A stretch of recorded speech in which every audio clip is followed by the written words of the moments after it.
ゆるゆる日和です。いつもご視聴いただきありがとうございます。相手、同居人、一緒に暮らしている人の借金、あとは振り込め詐欺が発覚してから、その同居人の今までの、経済状況、収支、経済状況、収入は見てたことがあるんですけど、支出までは見たことがなくて、どれぐらい払っているぐらいの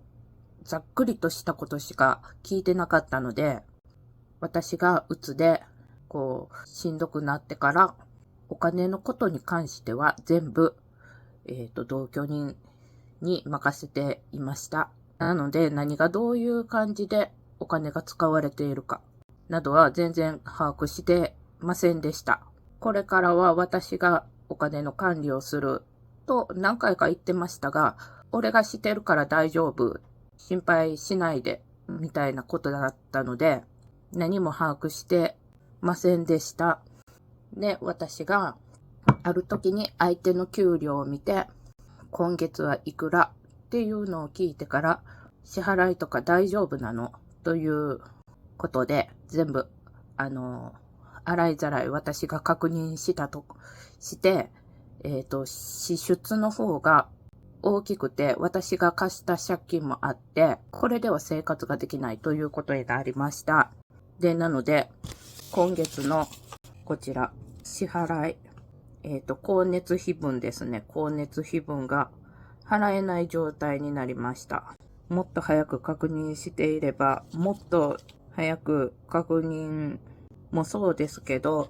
なんか手立てを打っていればこんなことにならなかったと思います。悔やまれるところです。で、このお金に関しては、周りの方にご迷惑や、ご相談をする方向で持ってってはいます。うまく解決に持っていけるといいなと思ってます。こんなに、極限な状態、窮地に陥るとは思ってませんでした。もう、窮地に落ちるところまで落ちたら、あとは這い上がるしかないと思ってるので、もう人生はなんとかなると思ってるので、まあ楽観的な性格でもありますが、私はしんどいので、どういう風に動けるかはまだ、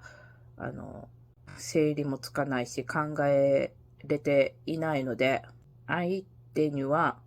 私がもうちょっと回復するまでは負担率が大きい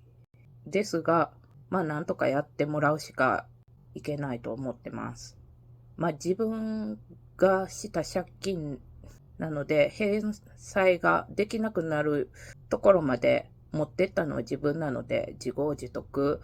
ではあるなとは思ってるんですけど、反省しながら質素に生活を回せるように、相手も改善されたらいいし、私もお洋服大好きで買ったりする面があったので、そこももうちょっと考えながら生活しなくてはいけないと思います。最後までご視聴ありがとうございました。また次の動画でお会いしましょう。何の変哲もない語り動画でした。では、またね。